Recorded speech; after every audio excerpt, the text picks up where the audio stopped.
Hi, everyone, and welcome back to Beyond the Surface Holistic Health and Healing.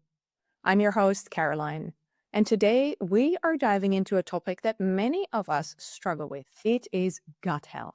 Our guest today is someone who has lived through the struggle, and now she is helping others heal their gut naturally. Melissa Malik is a gut health advocate, an educator, a mother, and also the creator of the 5-step gut health guide for busy moms. After suffering from gut health issues since childhood, after going through countless medical treatments and failed tests, Melissa decided to take her health into her own hands. Through years of research and trial and error, and studying the intricate relationship between the gut, the brain, and the body, she has developed a practical and sustainable approach to healing the gut naturally. Today, she's here to share her story, her wisdom, and her knowledge about the 5-step gut health guide. So if you have ever struggled with food intolerances, bloating, IBS, digestive comfort, or even mental health issues that could be linked to your gut, this episode is for you. Now let's dive in. Hi, Melissa. Welcome to the show. Welcome to Beyond the Surface. I love reading about your story online, and that's actually what I want to start the show with today. Can you share what led you to become so passionate about gut health? Hey, it's really, really, really lovely to be here. I'm super excited. Thank you. Thank you so much for having me and inviting me and for the lovely intro. So a little bit about me. At 44 years old, I've been living here in Dubai for almost 20 years. And if I want to give you my story, I'm really going to go back, way back before that, because I have probably suffered with gut-related issues. So if we put that kind of those symptoms under an umbrella, they tend to get referred to as IBS, irritable bowel syndrome, which is what I was initially diagnosed with when I was a child, because I would have inability to digest certain foods, or many foods actually. I would think that I was allergic or intolerant to many different food groups. I would have a lot of bloating, a lot of gas, a lot of acidity and indigestion and pain over here, a lot of terrible heartburn. So I suffered with all of these symptoms. Alongside that, as a child, I had some skin conditions, so some eczema, some psoriasis. I would get recurrent yeast infections. So I would have a lot of candida, but I didn't really name it that at the time. I just knew that I got yeast infections. And I had no idea either that all of these are connected. And possibly people listening to this might not realize that either, but I now know that they were very much connected and they were all a result of what was going on in my gut. To cut a really long story short, this really went on for a very long period of time. So I would say my childhood, definitely my teens and early adult years. I moved to Dubai when I was 23, 24. And what I can say about my gut symptoms is that they always fluctuated. So they would go up and down like this throughout the years. So there were periods of time where they were okay. And then there were periods of time where they would get really, really bad. And then they would calm down again. And then they would get very bad again. So during the time I was moving here, they were a little bit calm.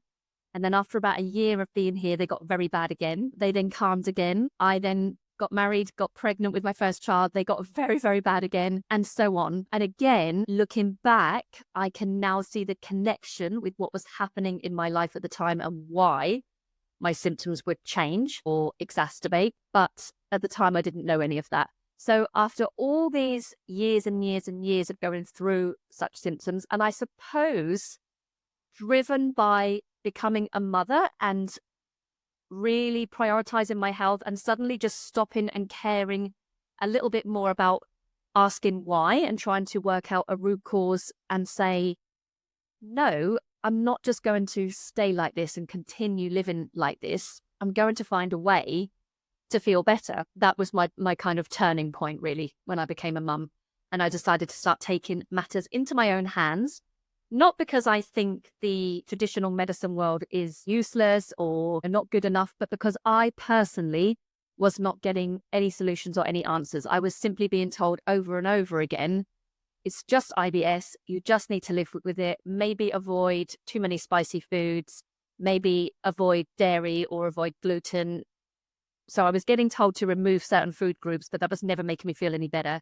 Or I was getting offered certain medications, but that was never improving my symptoms for very long. It was always a short-term fix. So yeah, that was about 9 years ago that I decided to start really looking into these things. And I suppose by reading, researching, learning, I was really planting some seeds in my mind that started me thinking about different things, researching different things. And it was actually by the time I had my second pregnancy, so that's just 6 years ago, that I really started to put those changes into place and really make some massive shifts in my lifestyle, in my diet, in the way that I saw the spiritual side of things, really uncovering meditation, mindfulness, breath work, things like that. And that's where I've really, really seen a change. And here I am now. I'll talk about the rest of my story in time.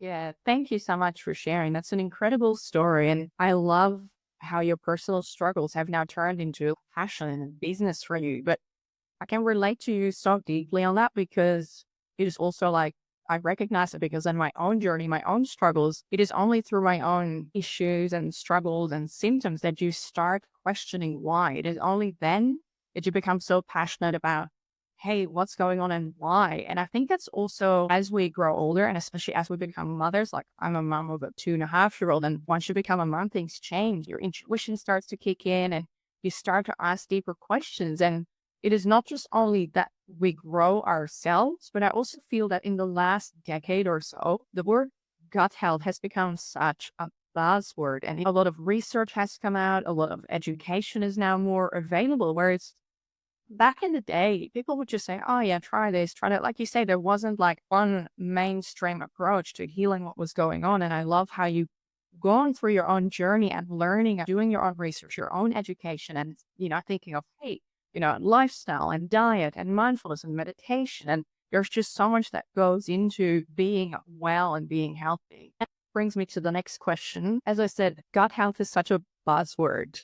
People hear about probiotics, the microbiome, healing the gut. Can you actually just break down in really simple terms, like you're talking to a child, why is gut health so important for our well-being, mental well-being, emotionally, physically? Why is gut health so important to us? I think it's first of all, I need to touch on what you just said, buzzword. Yeah. So you hear everybody, and actually that's been going on for some years now, that you hear everybody talking about gut health. We need to improve our gut health. We need to improve our gut microbiome. And there's a lot of talk about it. But I think we're actually, even though we've been hearing it as a buzzword for a while, I think we're really only really touching the surface when it comes to all of the science, all of the latest research. There is so much to uncover that I think we don't even know yet, because the microbes that reside in our gut, I mean, first of all, there are trillions of them. There are so many of them in just one single person that even those numbers are astonishing.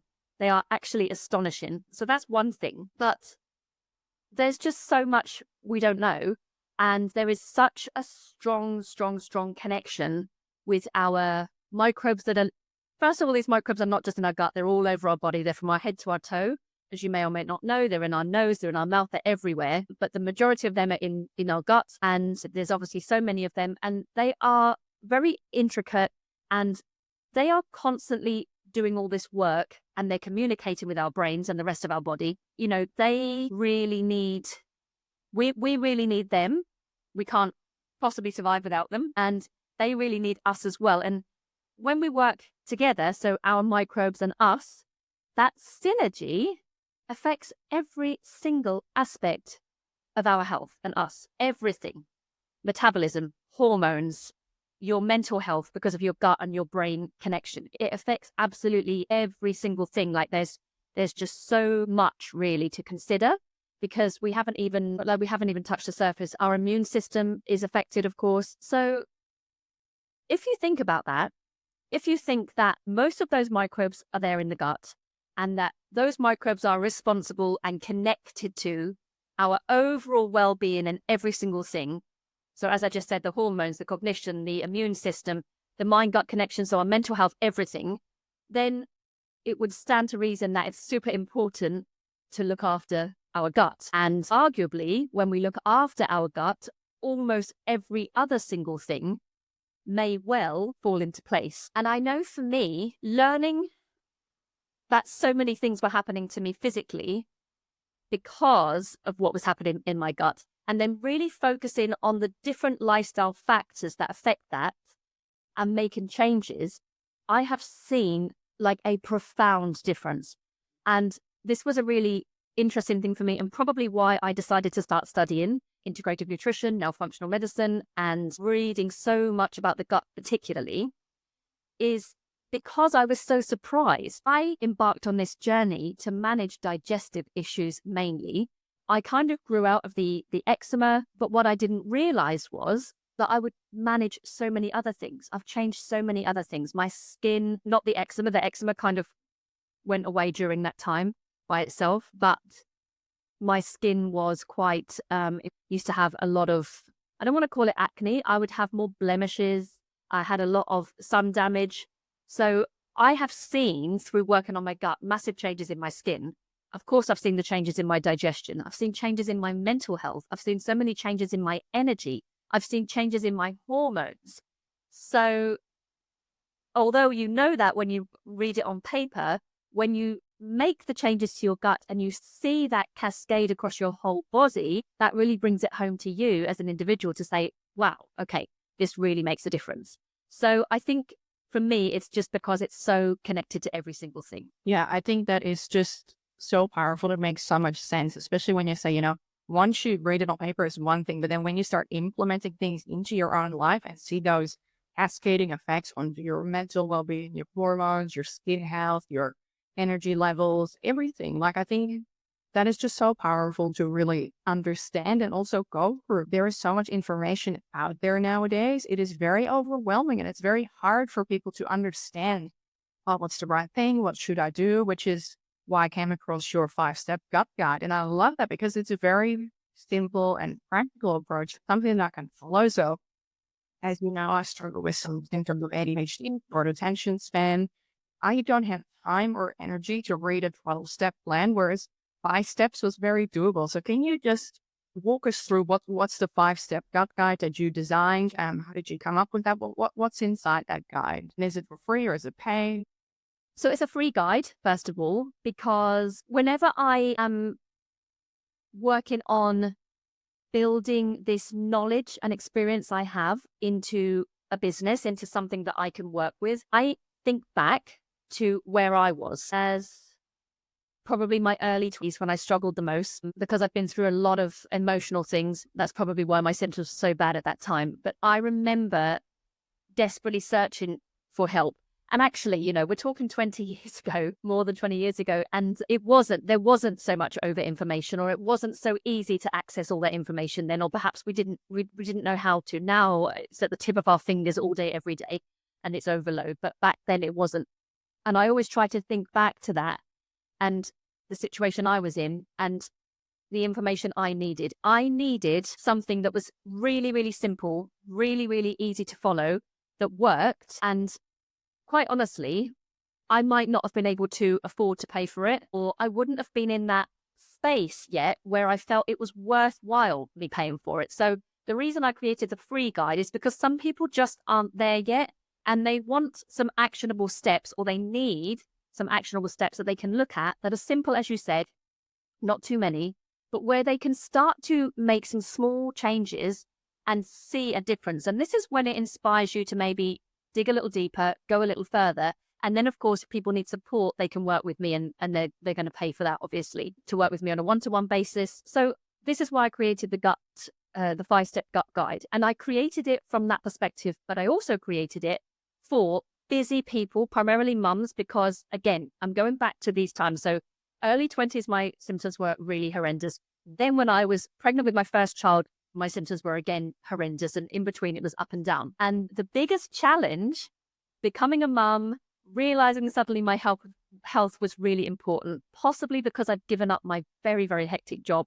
So I suddenly had time to research and understand all of that. I would also find that I was so busy trying to look after my kids, I needed something like really, really simple to follow. So this is why I created it. And in there, it really is only a very small snapshot, but it is, however, a good little blueprint, I would say, to really get started with if you have done absolutely nothing and you want to see how naturally changing your lifestyle, we're not talking about taking any medicines or even particularly any supplements, but if you want to just look at lifestyle factors and changing a few things and seeing how that feels and seeing what you notice and seeing what changes happen within your body, that's a really good place to start. So it goes through the first step, which is your mental health. So your happiness, your mental health and wellness. And that is really focusing on optimizing the gut-brain connection.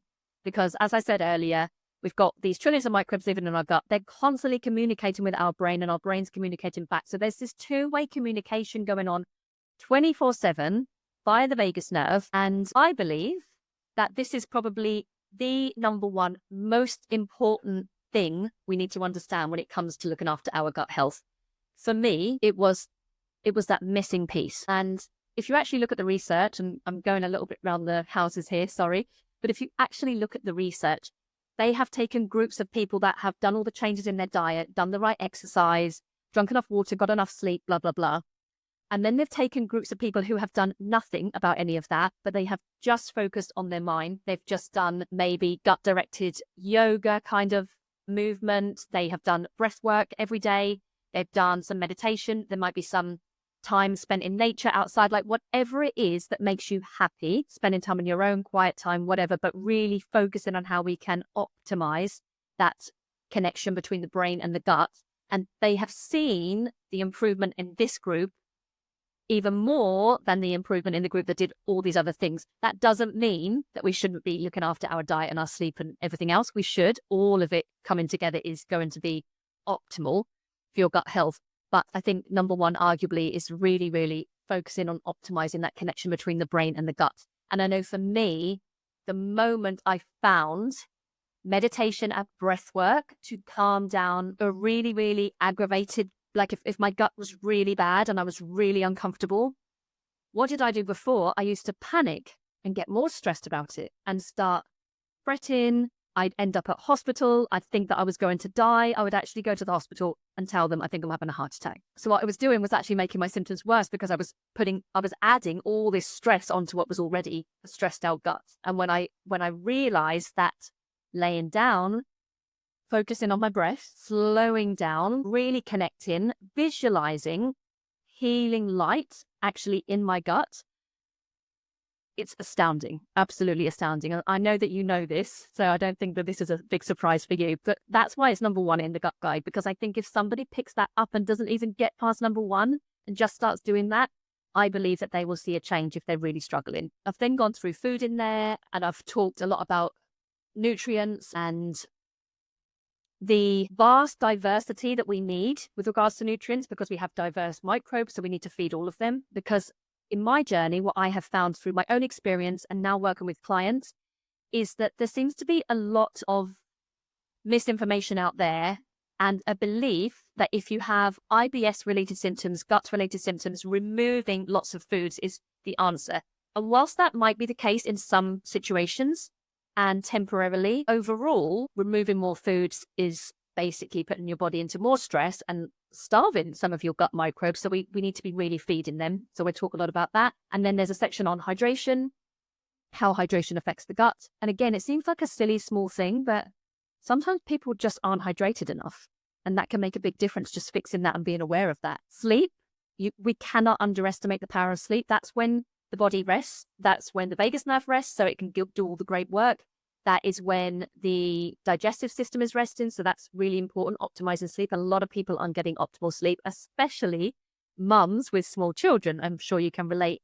And then the last part is just about stomach acid, because a lot of people feel as part of these symptoms, this acidity and this heartburn and this pain over here, and mistake that means that they mistake that for too much stomach acid. And very often these symptoms are actually caused by us not having enough stomach acid. So I've just put a little bit in there, which is really for education purposes, to be aware of just little things that we can do to really improve that. So yeah, that's available there on my Instagram bio. It's a free guide. You just sign up to my email and you get a couple of emails and you get this free guide straight away. So hopefully that has started to help lots of people.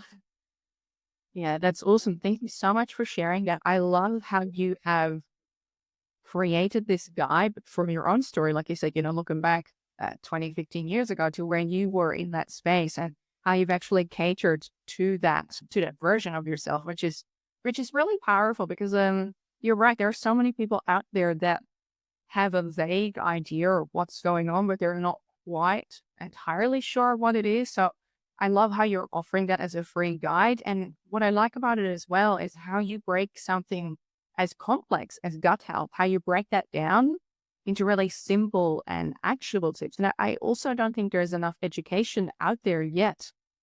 And that people just don't have the awareness yet about the connection between the mind and the gut and the mental health issues and the depression. So I just wanted to dive a little deeper, go beyond the surface here, because I love the techniques that you gave. But can you just, from your own experience or from working with clients, obviously mindfulness meditation, breathwork is accessible for free. You don't need to purchase anything. You don't need to do anything. You just need to know what to do. So what would be your top 3 tips to create that calmer internal system? Okay, so, and again, I just want to add before I go into the 3 tips, I've created this and I'm talking about this related to your gut health, but, and again, you'll know this very well, add in these 3 things or any of 3 things that you choose into your day are not just going to help your gut. They are going to make such a huge difference to every single aspect of your life. So that's the first thing. They are worth doing, even if you think they're not going to work for your gut, but they are going to work for your gut as well.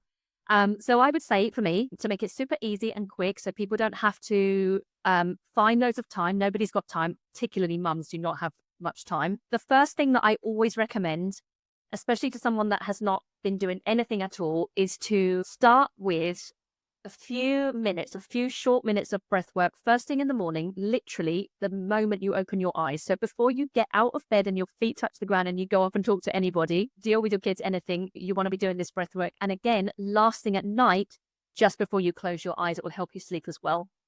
My favorite would be 4-7-8 breathing. Super simple. You're going to breathe in for the count of 4. You're going to hold that for a count of 7. And then you're going to breathe out for the count of 8. You want to breathe in through your nose in a hold, and then you're going to breathe out from your mouth for the count of 8. If you do this, just say 4 rounds. 4 rounds is good enough. I don't know how long that takes, like less than a minute maybe. It doesn't take very long anyway. It's just going to make, first of all, it really does. The science shows you could just Google it, Google 4-7-8 breathing, and you will see there's a lot of science behind it of what it actually does to your entire body anyway. But it is going to just really relax you, really calm you. It's definitely going to help you sleep when you do that before you fall asleep at night. It's definitely going to help you have a better, calmer, more mindful day if you do that first thing in the morning. But it is really going to help to strengthen that connection between the brain and the gut and just calm everything down.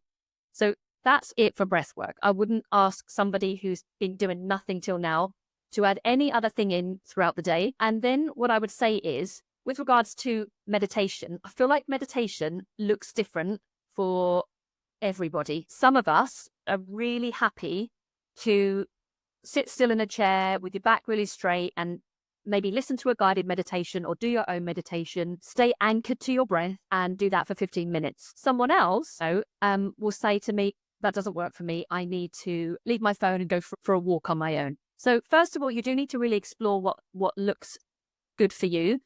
But for somebody who's never done any meditation before whatsoever, I always suggest just 5 minutes a day. Find a space within your day where you can just switch off, no phones, no devices, obviously nothing. Go to a quiet place. That might be your room, it might be your garden, wherever. And just sit still and literally just focus on your breath. Don't have any worries or stress related to like the thoughts that will come in and go out, because they're going to come in anyway. We've all got 1,000 thoughts all the time. They're just there all the time. So really try not to pay too much attention to those and just try to focus on the breath for 5 minutes and just see how that feels. And what I do is when I'm working with someone on a one-to-one basis, the first call we do, we talk about that. and they will try that out, and then they'll see how that feels, and from there we'll kind of build on it. So I would say for someone that's got absolutely no experience whatsoever, you give that a try and you see how you go.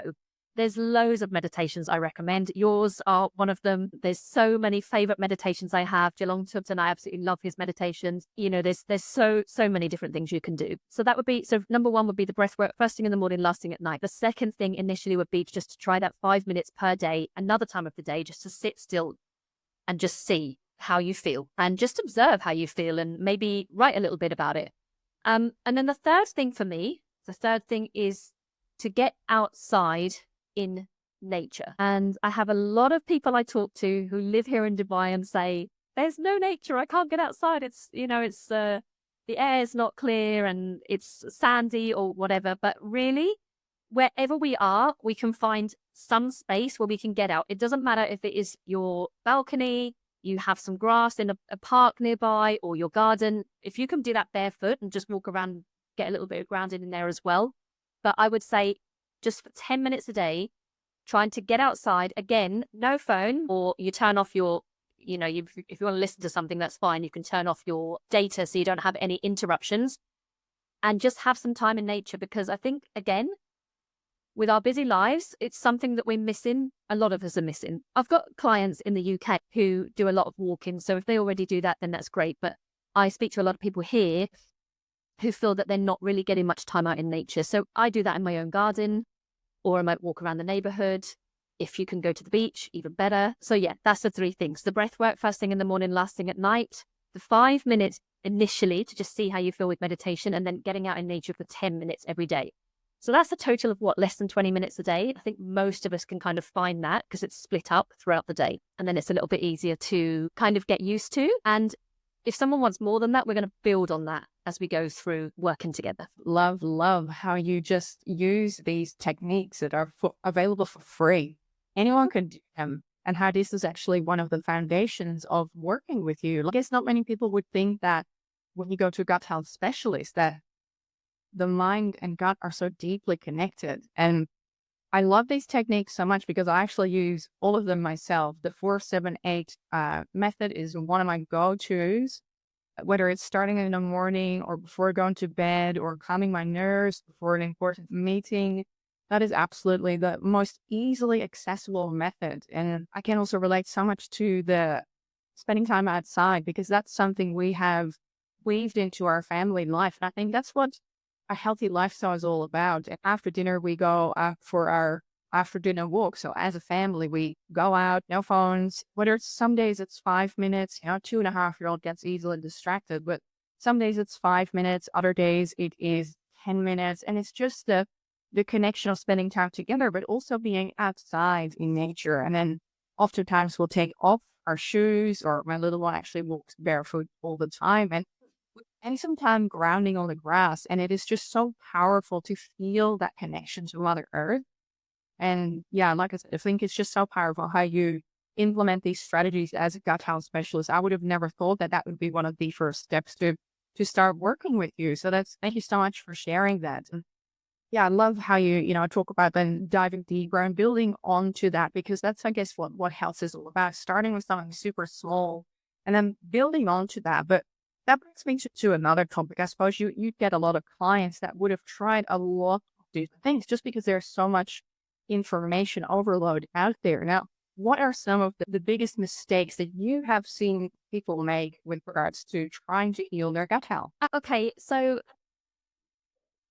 let's say common misconceptions, things that people come to me and say they have either been told to do or they've learnt about online and think that they should do. And I would maybe advise them to reconsider those. And I just did a post on this a while ago on my, maybe last week or the week before, on my social media. I think I talked about 3 common misconceptions or misunderstanding when it comes to trying to work on your gut, optimize your gut, heal your gut if you feel that it's damaged or you're really, really unwell. One of those is, I hear very often, I've had these gut problems for a really long time. I'm taking probiotics. I don't know why I'm not getting better. And probiotics is a really interesting one. And the reason I'm so passionate about talking about this is because I was that person. I was completely in why my gut was so bad. And I honestly thought that the answer was just probiotics, and I would buy all these different probiotics and I would take them all, and then I would read about another one that had all this great science behind it. So I'd go and buy that one, and it would cost me the earth, and I'd take it expecting miracles, and those miracles never happened. I wasn't feeling better. They weren't really working. That is not to say that probiotics are not helpful. It's not to say there's not a place for them. Of course there is. They're amazing. They're great to have around when you are traveling. I'll be taking them. I'm traveling on Friday. I'll be taking them every day while I'm away. When you have been unwell, when you've had antibiotics, because that's wiped out a lot of your good bugs or your bacteria in your gut. So you want to replenish those. So there's definitely a time to take probiotics. But if you have got an issue in your gut, an underlying issue that is causing you digestive problems, bloating, pain, indigestion, heartburn, feeling that you're not able to digest food, maybe you've got constipation or diarrhea all the time. If you're suffering with these things, then just simply taking a probiotic is not the answer. In fact, it could actually be detrimental, because we could be taking a probiotic that is wrong for us. And then therefore we've got these trillions of microbiome in our gut, but they're all very, very, very different. They're all completely different strains. They're called strains. And if we are taking a strain of a probiotic, a bacteria that we already have in our gut, and we've got maybe too much of that bacteria now, but not enough of this one, then we could just be disrupting the whole environment. It's a whole ecosystem in there.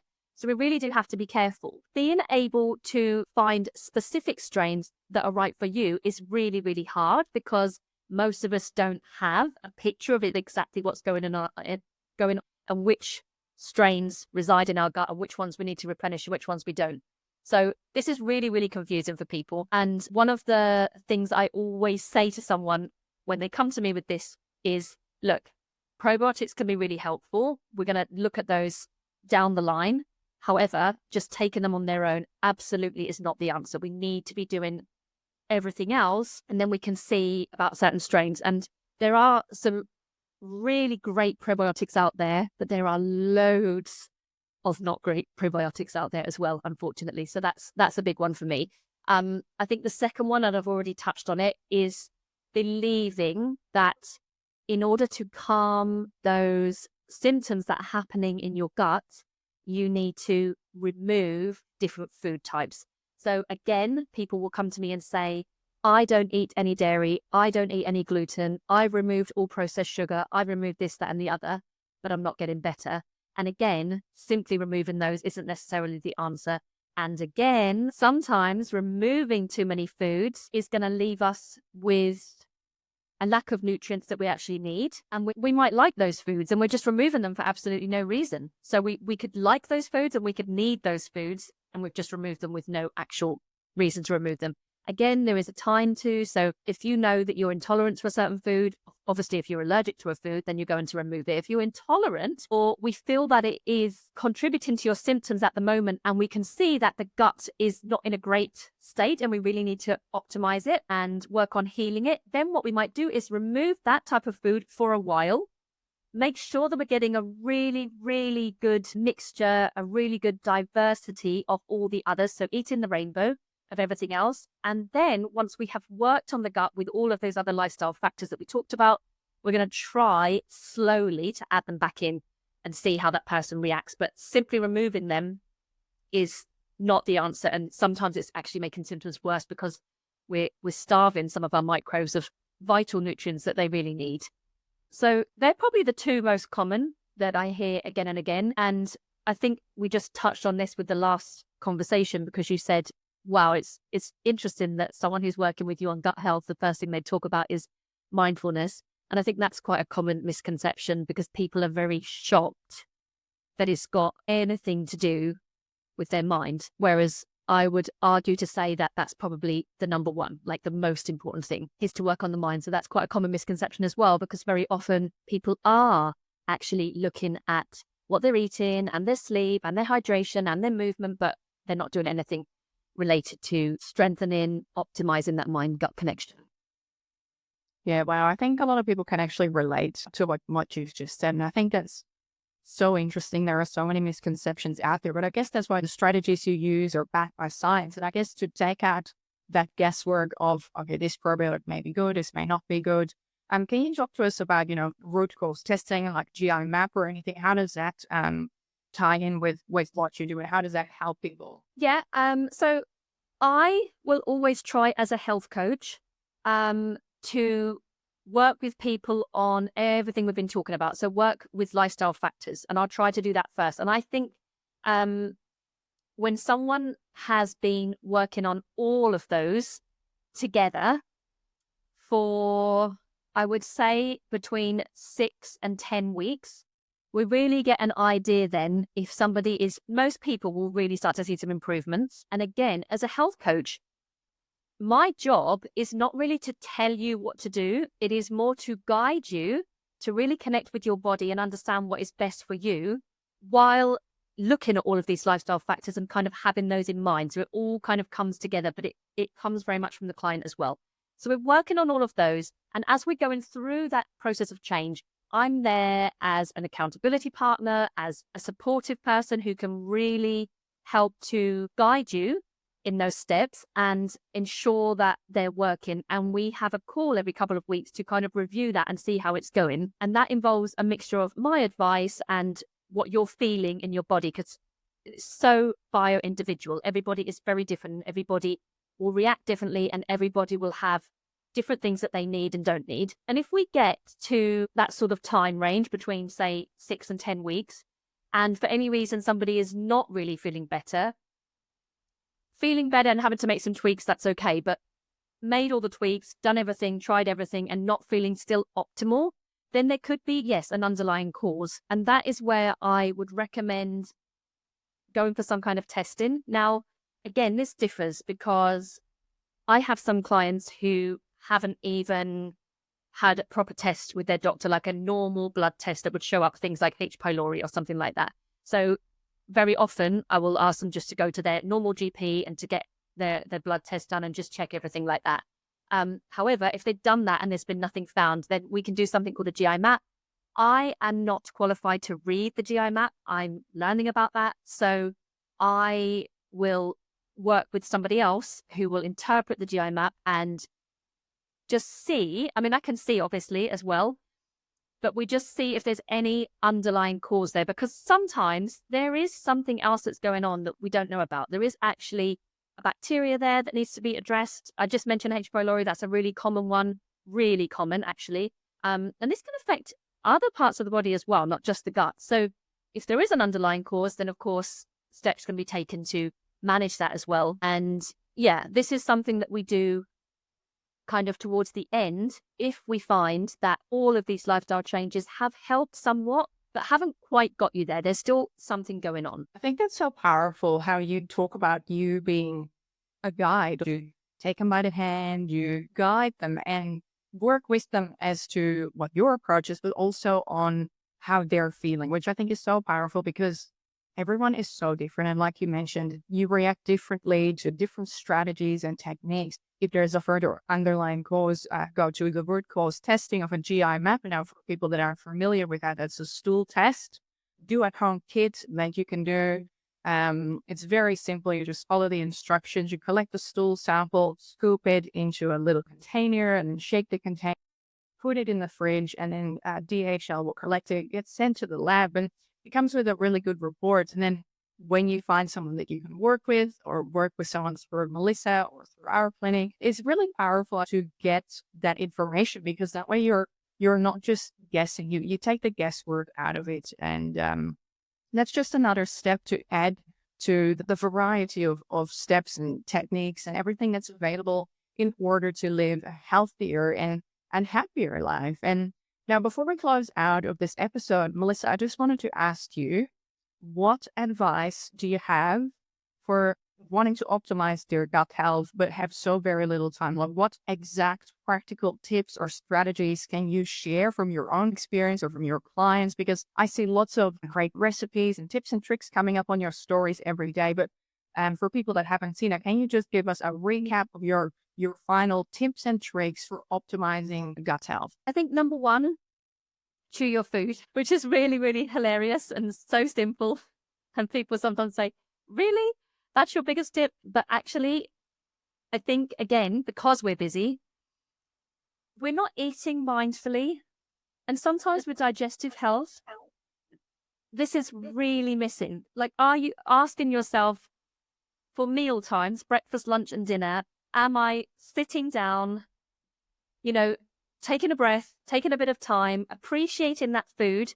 Digestion starts with preparing your food. So, preparing it yourself as much as you can and just chewing it. So we actually should be chewing between 20 and 30 times before we swallow our food. And that's where the digestion really starts. So that can make a huge difference. I know it sounds like a really small thing, but if you ask yourself, are you doing that? Probably the answer is often no, actually, I'm not. I know myself, if I am busy and running around, how many times have I grabbed something and eaten it in the car? And I'm not saying we can never do that. I'm just saying to be aware of eating more mindfully. So sitting down, taking a few breaths before you eat, appreciating that food, chewing really mindfully for 20 or 30 times before you swallow. So chewing enough.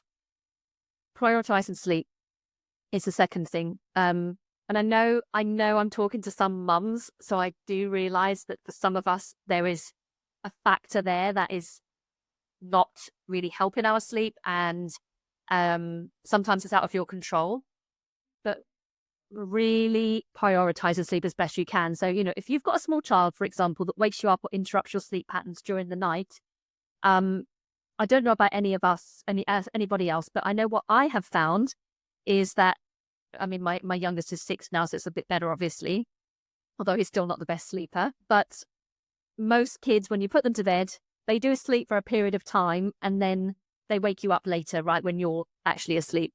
So sometimes as a mum, we just got to use those early hours when we might prefer to be downstairs watching Netflix, or we might prefer to be reading a book. I know I love reading books in the evening, but sometimes I just need to prioritize even that 9 till midnight time to get that really good sleep. So really prioritizing sleep, whatever way there is that you have to do it, whatever tools you have to use, really optimizing your sleep. It's so important, not just for your gut, for everything. And it will make such a difference. And I know myself, when that sleep isn't the best for even 2 consecutive nights, I really feel it. I will really notice a lot of my symptoms coming back. And then the third one, again, is going to be no surprise, but that breath work. Even if you can't do the 5 minutes meditation, even if you can't do the 10 minutes outside, maybe that's too much to ask. For some clients I work with, that is too much at the beginning, to be honest. So we just start with the breath work in the morning and the breath work lasting at night. I will say to someone, is there anything that can stop you as you lay down and close your eyes to breathe in and out on those numbers, 4, 7, 8, 4 times? And then again, the second you open your eyes in the morning. And most people will say, no, I think I can do that. Even if a baby's crying and you get up, you grab the baby, you get back into bed and then you do it, whatever, but just doing that breath work. So those would be my top tips to start with. Obviously, there is loads more that you can do.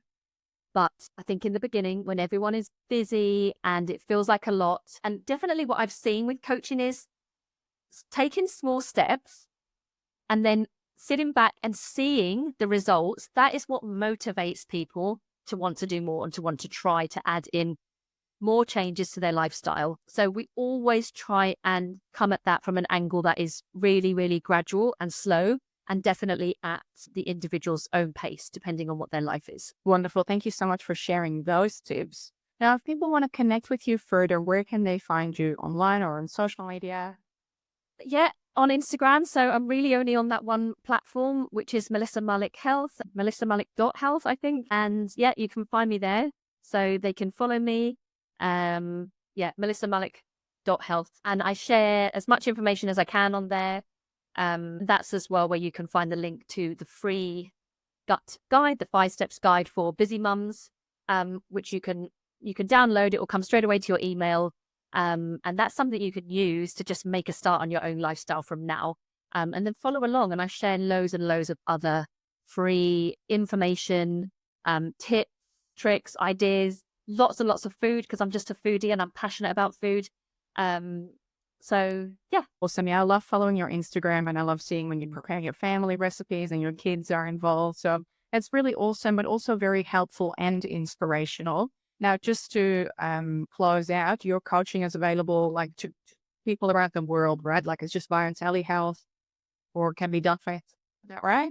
Yeah. So my health coaching is at the moment is on a 1-to-1 basis. I work with clients for 6 weeks. I have a 6-week program. You can send me a message at any time if somebody would like to have just a free discovery call. So that means we jump on a call for about 20 minutes. We talk about what your symptoms are, how you're feeling, how I might be able to help you. And it's just a chance for that person to get an idea if I would be a good fit to work with them. And for me to also understand if I feel that I can help them. And then we leave that call and it's up to that person if they'd like to work with me or not. And that is via Zoom, online.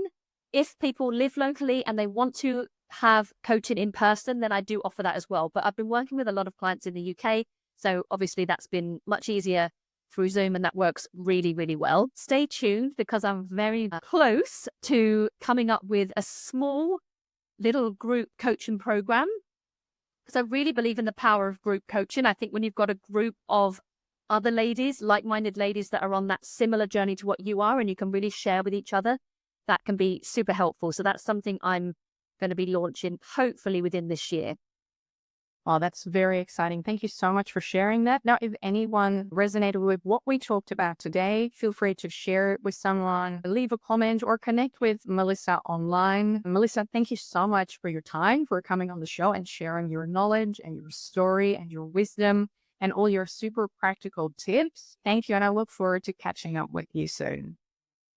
Thanks so much. Take care.